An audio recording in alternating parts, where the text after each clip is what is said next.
Hi everyone, I'm Mark Harrison and this is a history of Rome. Last week we heard how the military and political situation in Rome seemed to be stuck in a loop. There was continual strife between the Romans and their neighbours, with victories and defeats coming in equal measure. We heard how one family, the Plebii, had looked to take on the might of Veii alone and perished, and how a consul, Titus Menenius Lenatus, had been prosecuted for his poor military record. We heard too that the fight for agrarian reform went on with no resolution, with the Senate steadfastly refusing the demands of the plebeians. Let's continue. For the people of Rome, there had been precious little respite from the enemies that surrounded them. From north, south and east the attacks had come year after year, but the Roman army and its Latin allies had, despite some major setbacks, remained resolute. 475 BC saw the fight come to Rome on two fronts. To the south, the Equi and the Volsci made incursions into Latin territory, whilst news came in from the north that the Sabines had allied with Veii. One Roman army, under consul Gaius Nautius Rutilius, was sent to aid the Latins, but he found that they had, along with the Hernici, already dealt with the incursion. To punish the Volscians further, and no doubt to justify his presence there, Nautius moved his force into the territory and devastated the land. A second army, commanded by consul Publius Valerius Publicola, was reinforced with Latin and Hernici auxiliaries and headed off to meet the Veii Sabine threat. The campaign was decisive. Finding the Sabines camped outside of Veii, the consul looked to attack.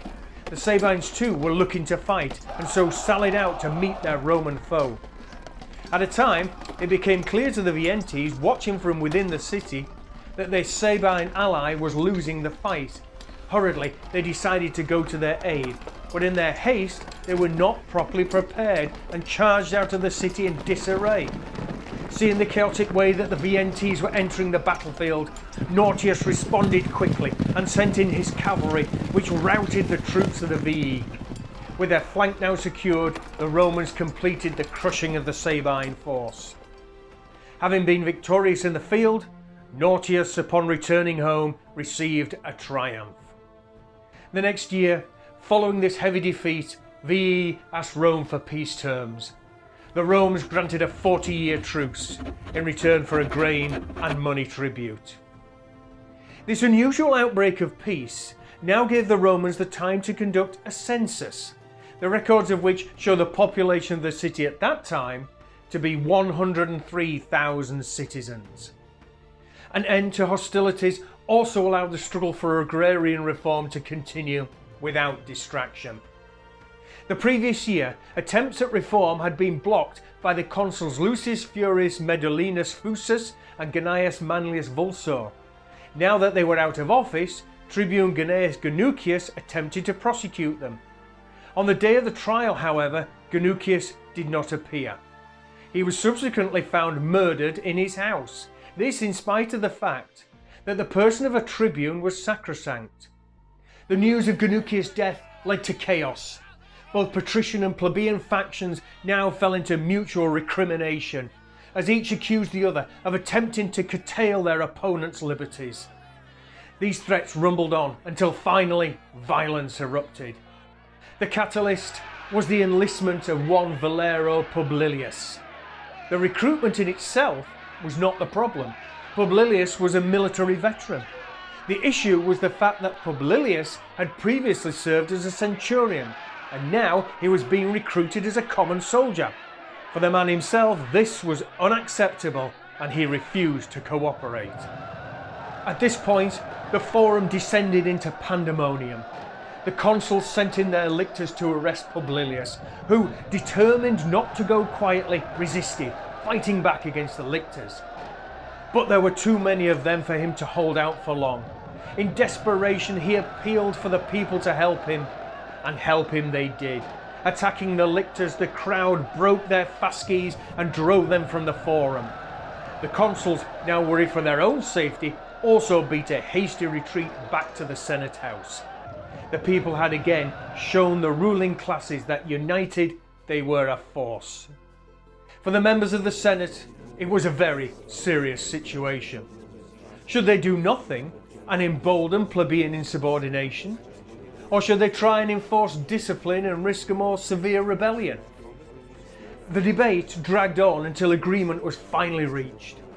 Despite many feeling that this sent the wrong message, the Senate agreed to do nothing.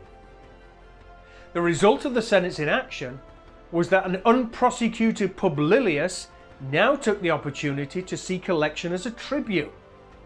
Seen as a hero of the people, his victory was certain, and so he entered the Senate as a tribune of the plebs for the year 472 BC. Upon entering office, Publilius immediately looked to find a way to further address the imbalance of power between the patrician and plebeian classes. His target was the voting system. Plebeian tribunes at that time were elected through the Comitia Curiata, in which voting was determined by a man's age and property. This made for an unequal system. Publilius' proposal was that the voting should be transferred to the Comitia Tributa.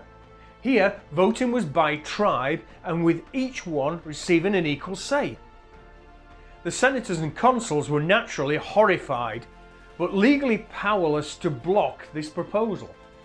But despite being backed into a corner, the wily senators found an escape route, albeit an arduous one, by debating the issue without resolution for the rest of the consular year.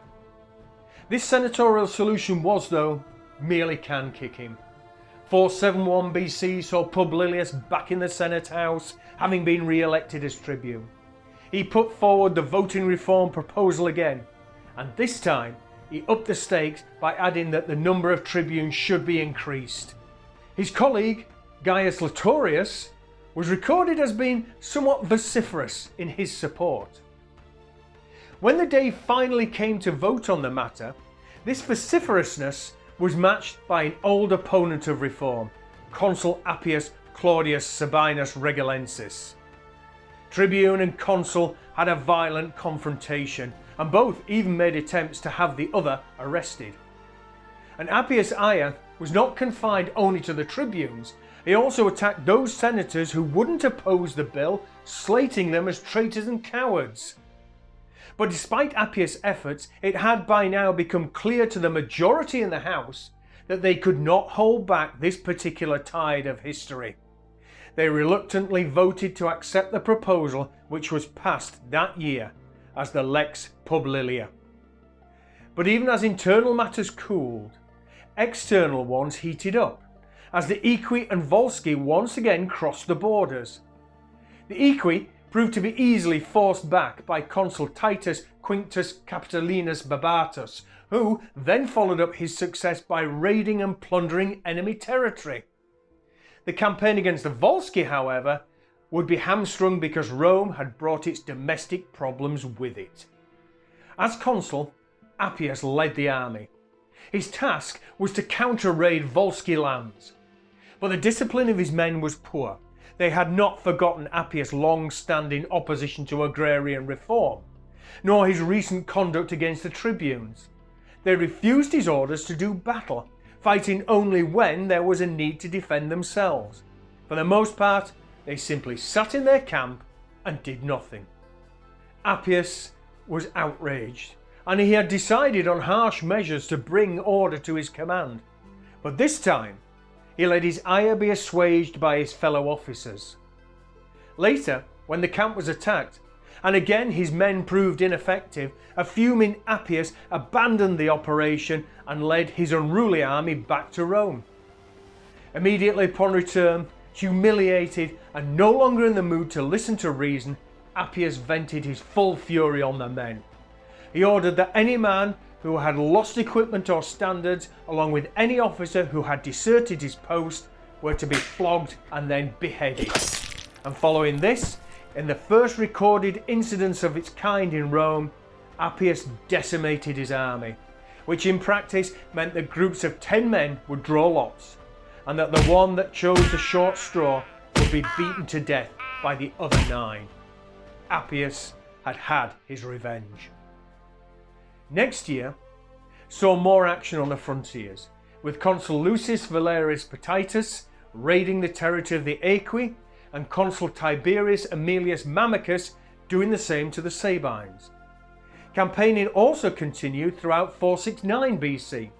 Consul Aulus Virginius Tricostus Celimontanus took up the campaign against the Aequi, whilst his colleague Titus Numicius Priscus was sent to deal with the Volscian raiders that were burning Roman estates. Numicius' campaign proved to be particularly successful. After having forced the Volscians to vacate Roman territory, he pursued them into their own lands. There, although they stood their ground and offered battle, the Romans defeated them and sent them fleeing to Antium. With his enemy now bottled up, Numicius went on to capture and then destroy the important port of Chinon. Unfortunately, having all the Roman legions campaigning elsewhere allowed the Sabines to take advantage of a weakly defended Roman homeland.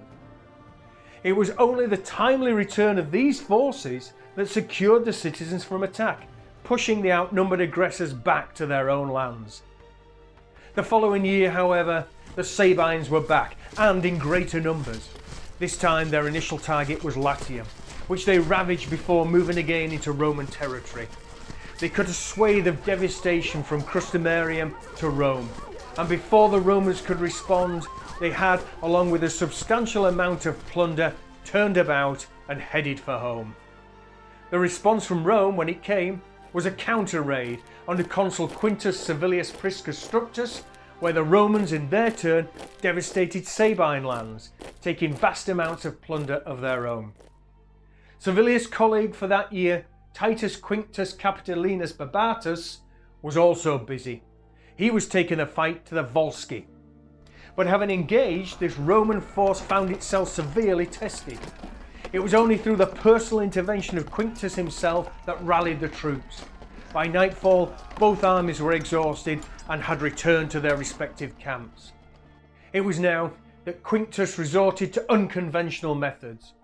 Using mounted trumpeters and his Herniki auxiliaries, he tricked the Volsci into believing that a night attack was coming.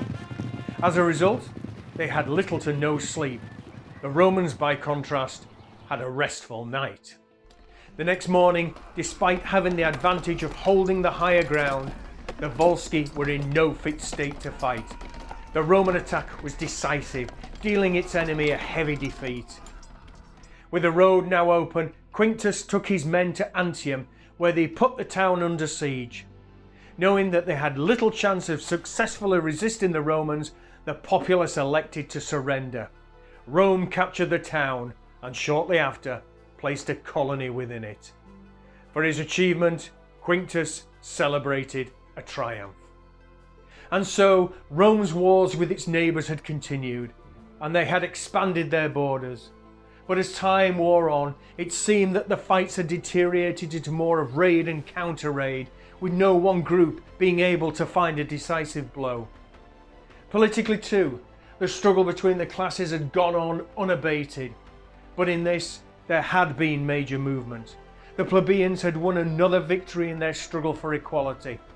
Rome was making progress, but it hardly looked like a city that was going to set the world alight. If you like our work, please help by subscribing, pressing the bell button and commenting. And we'll see you next time on A History of Rome.